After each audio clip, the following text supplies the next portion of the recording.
Hello বন্ধুরা, সবাই কেমন আছো? আশা করি সবাই ভীষণ ভালো আছো, খুব ভালো থেকো। আমিও ভীষণ ভালো আছি।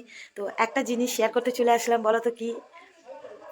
এই যে ঘট, এটা হচ্ছে খুচরো পয়সার ঘট। এটা ভরে গেছে, আর রাখার জায়গা হচ্ছে না। প্রায় 1 বছরের বেশি হয়ে গেল জমাচ্ছি।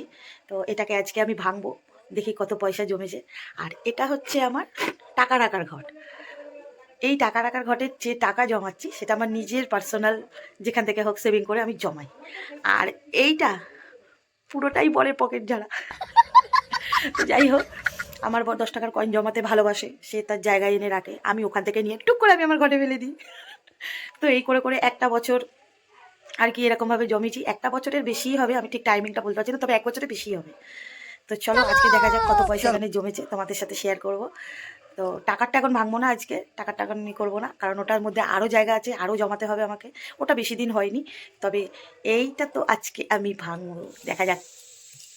তো এই দেখো কত 10 টাকার কয়েন। তো দেখা যাক, এখন এটাকে গুনবো কত টাকা হয়েছে দেখি।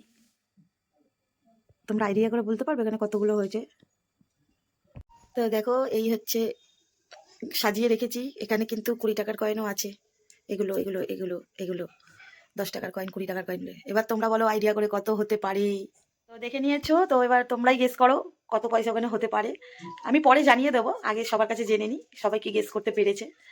তো চলো এইভাবেই সব বউরা বড়দের পকেট মারতে যাবো। এটা হচ্ছে বউদের অধিকার। চলো টাটা।